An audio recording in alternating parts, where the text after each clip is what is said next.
chacun derrière son écran pour une consultation facilitée. La téléconsultation est pour la médecine une révolution structurelle.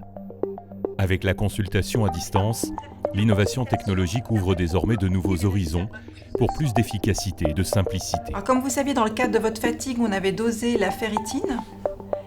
Et en effet, elle est basse. La télémédecine est une nouvelle forme de communication avec les patients. Elle facilite la communication avec nos patients. Elle limite les déplacements des patients. Ce qui est important, c'est qu'il y ait déjà une relation préétablie entre le soignant et le patient, ce qui limite la perception d'une dépersonnalisation liée à l'outil de télémédecine. Donc tout va se passer par mon téléphone. Exactement. La vidéoconsultation m'a été proposée spontanément par mon médecin. Ça m'a vraiment arrangée, puisque ça me permettait de ne pas avoir à prendre un rendez-vous où je devais me déplacer et de pouvoir même le faire sur mon lieu de travail pendant une petite pause, ce qui a vraiment simplifié ma journée et l'a fluidifiée. HUG Atome, une application de télémédecine, une plateforme sécurisée en direction des patients qui vise 3 objectifs principaux. Renforcer la continuité des soins entre l'hôpital et le domicile, favoriser le maintien à domicile et réguler le flux des patients en amont des urgences. À Genève, en partenariat avec IMAD, les HUG ont permis à de nombreux patients de bénéficier de tous les avantages de l'application. Une proximité autour d'un écran entre médecins, infirmiers, patients, mais aussi proches aidants. Donc je peux filmer aussi la situation Oui. si j'ai une problématique particulière. Tout à fait. Au niveau d'un pansement, par exemple, d'une plaie. C'est une visioconsultation, donc tu peux lui montrer la plaie, vous pouvez discuter à 2 avec le patient, puis voir le médecin. On va se nourrir les uns des autres. L'infirmier, il va apporter une évaluation clinique fine qui va transmettre au médecin, après une complémentarité dans les examens cliniques que le médecin demande. Donc l'infirmier est acteur de la consultation, et puis aussi d'avoir un lien entre ce médecin et cet infirmier qui souvent travaille tout seul, c'est primordial. Depuis l'apparition de cette application, les infirmières se sentent en fait surtout en sécurité. En fait, elles se disent je suis pas seule, même si de toute façon c'est une équipe, donc elles ont d'autres collègues sur qui elles peuvent compter. Mais là, elles sont pas seules au niveau médical aussi, et c'était surtout sur le soir, le week-end, c'est comme ça que ça a d'abord commencé HUG Atome, où elles pouvaient avoir un répondant médical. L'application HUG Atome va aujourd'hui plus loin dans son développement. Après 2 années de mise en place, marquées par la crise du Covid-19, qui a vu la télémédecine se renforcer et même s'imposer dans de nombreuses situations, HUG Atome s'ouvre désormais à plusieurs pharmacies qui proposent la téléconsultation. Un lieu privilégié qui permet aussi un dialogue élargi entre professionnels de santé et patients concernés.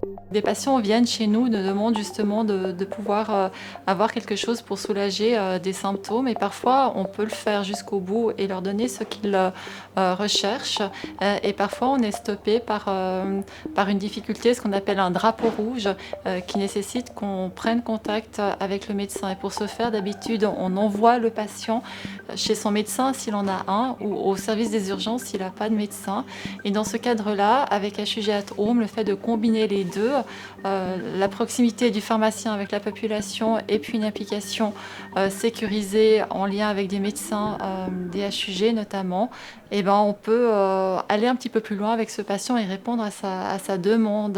Là, je vais juste me connecter avec le médecin. Bonjour, je suis venue à la pharmacie parce que ça fait 3 jours que j'ai mal aux oreilles, aux 2 oreilles. D'accord. Ce matin, j'ai vu que l'oreille avait coulé pendant la nuit. Je pense que c'est un vrai moment d'échange, et puis la technologie nous permet d'aller dans cette direction actuellement, donc il faut qu'on devienne expert aussi de cette façon de travailler avec nos patients. Le fait d'être à 3, c'est sécurisant parce qu'il y a toujours le pharmacien, professionnel de santé auprès du patient. Donc le pharmacien est très actif durant cette téléconsultation, très à l'écoute de ce que dit le patient et de ce que dit le médecin, pour ensuite traduire ça à la fin de la téléconsultation avec le patient. Si vous appuyez en dessous du cou, vous n'avez pas l'impression, alors c'est pas toujours facile, mais de sentir une boule anormale d'un côté. HUG Atome est aujourd'hui une application qui s'ouvre à toutes les langues. Une évidence ici à Genève, carrefour de toutes les cultures. Pas de traduction automatisée et approximative, mais la présence d'un interprète, un vrai, une conversation à 3, qui repose sur un trait d'union indispensable pour une prise en charge efficace. Ils nous font confiance, c'est à nous qu'on dit tout, qu'on doit bien traduire des deux côtés. Mais entre les trois, on arrive toujours à bien nous comprendre. Et si on ne comprend pas, bien sûr, on demande plus de précision. En fait, ça nous oblige à être meilleurs parce qu'on doit être extrêmement précis, utiliser des mots simples, éviter le jargon, etc. Sinon, on se fait reprendre.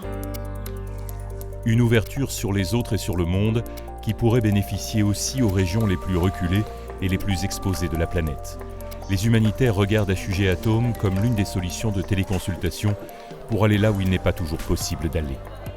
Aujourd'hui, je pense que la télémédecine, elle jouera un rôle encore plus important en médecine humanitaire, de manière à ce que nos ONG puissent travailler dans de bonnes conditions, pouvoir avoir accès à des avis spécialisés, mais aussi accès à des interprètes aussi qui pourraient être présents à distance à travers ces outils de communication et faciliter le travail au quotidien de ces travailleurs humanitaires. La téléconsultation n'est pas seulement utile lorsque la présence est impossible. Elle est une autre façon d'enrichir la prise en charge, une nouvelle manière de penser le soin, d'accompagner chaque patient dans son propre parcours, sans jamais considérer l'écran comme une barrière. C'est une façon de faire des visites à domicile virtuelles, d'entrer dans le quotidien du patient, dans son intimité. Parfois, on fait des jolies rencontres, on fait connaissance avec des proches aidants qui n'ont jamais mis les pieds dans le cabinet. Et puis, ça peut être aussi une source précieuse d'informations qui peuvent nous aider à mieux connaître nos patients et donc mieux les prendre en charge. Pendant la crise du Covid, justement, avec les consultations par vidéo, c'était extrêmement touchant. Parce que tout d'un coup, le patient ou la patiente appelait son conjoint ou sa conjointe en disant « Viens voir, comme ça tu rencontres mon docteur, t'as pas eu l'occasion de venir au cabinet. » Il y en a qui m'ont présenté leur chien, il y en a qui m'ont fait faire le tour de leur salon. Oui, c'était très très touchant. Ouais. Très sincèrement, on est vraiment habitué maintenant aux vidéos, l'image était bonne, le son était bon, donc ça a été très très simple et ça crée aussi une proximité de pouvoir avoir son médecin sur son téléphone.